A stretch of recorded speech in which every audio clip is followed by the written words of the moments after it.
এবারে বিপিএল এ উঁচু মানের বিদেশি প্লেয়ারের সংখ্যা সত্যিকার অর্থে ছিল খুবই কম। শাহিনশা আফ্রিদি ফরচুন বরিশালের হয়ে কিছু ম্যাচ খেলে গেছেন।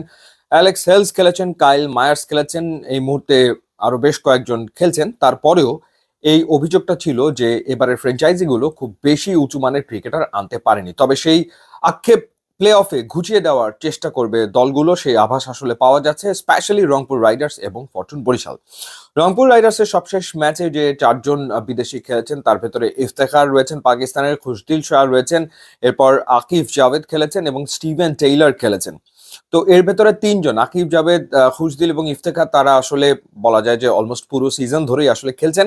কিন্তু তারপর রংপুর রাইডার্স বেশ কয়েকজন অস্ট্রেলিয়ান ক্রিকেটারের দিকে মনোযোগ দিয়েছে এবং যেটা শোনা যাচ্ছে তারা চুক্তিও করে ফেলেছে ডেভিড ওয়ার্নারের সাথে। ডেভিড ওয়ার্নার সিডনির হয়ে বিগ ব্যাশ শেষ করেছেন, তিনি ফ্রি হয়ে গেছেন এবং ডেভিড ওয়ার্নারের সাথে রংপুর রাইডার্সের চুক্তি সম্পন্ন হয়েছে। তিনি বিপিএল এ খেলতে আসছেন প্লে অফের ম্যাচে। এছাড়া টিম ডেভিড আরো একজন অজি ক্রিকেটার, তার সাথেও আসলে রংপুর রাইডার্স চুক্তি সম্পন্ন করে ফেলেছে। টিম ডেভিডও আসছেন এবং দেখার ব্যাপার যে কয়টা ম্যাচ আসলে খেলে রংপুর রাইডার্স, সেভাবে তারা বিদেশি ক্রিকেটারদেরকে নিয়ে আসবে। এছাড়া সুনীল নারিন, যিনি এই মুহূর্তে আবু ধাবি নাইট রাইডার্সের হয়ে ইন্টারন্যাশনাল টি-20 লিগে খেলছেন। এর আগে তিনি 6টা সিজনে খেলেছেন বিপিএল এ, কুমিল্লা ভিক্টোরিয়ান্স এর হয়ে বেশ কয়েকটা সিজনে খেলেছেন। সেই সুনীল নারিনের সাথেও কথা হয়েছে রংপুর রাইডার্সের। সুনীল নারিন তিনিও আসবেন এবং একটা বা দুটো ম্যাচ তার খেলার সম্ভাবনা আসলে রয়েছে।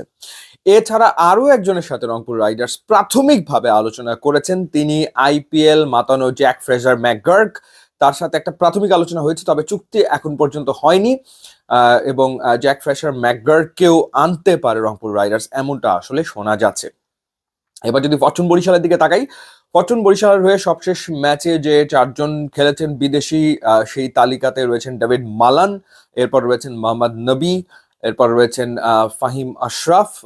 এই তিনজন তো খেলেছেনই। এর ভেতরে ডেভিড মালান বেশ ভালো পারফর্ম করেছেন, Fahim Ashraf through out the season দারুণ পারফর্ম করেছেন, কোনো সন্দেহ আসলে নেই।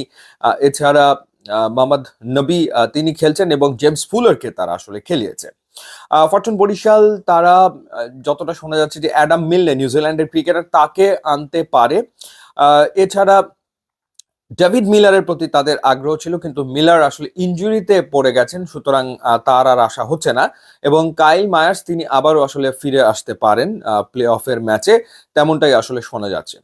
চিটাগং কিংস সুপার 4 এর রেসে রয়েছে, প্লে অফের দৌড়ে রয়েছে এবং চিটাগং কিংস কার সাথে যোগাযোগ করেছে নতুন করে সেটা এখনো জানা যায়নি, তবে মঈন আলীর ব্যাপারে তাদের যথেষ্ট রকম আগ্রহ রয়েছে এবং মঈন আলীর সাথে তারা যোগাযোগ রক্ষা করে চলেছে, সেই ক্ষেত্রে তার আসার সম্ভাবনা রয়েছে প্লে অফের ম্যাচ খেলতে।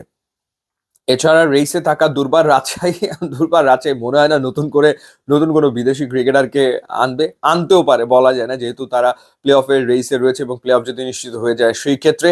খুলনা টাইগার্স তারা একজন ব্যাটসম্যানের খোঁজে রয়েছে, খুলনা টাইগার্সেরও প্লে অফ এখনো চূড়ান্ত নয়, কিন্তু তারপরেও তারা আসলে চিন্তা ভাবনা করছে। তো এই হলো সামগ্রিকভাবে পরিস্থিতি। তো সেই ক্ষেত্রে বেশ কয়েকজন বড় মানের ক্রিকেটার প্লে অফে খেলবে, সেটা আসলে বোঝাই যাচ্ছে।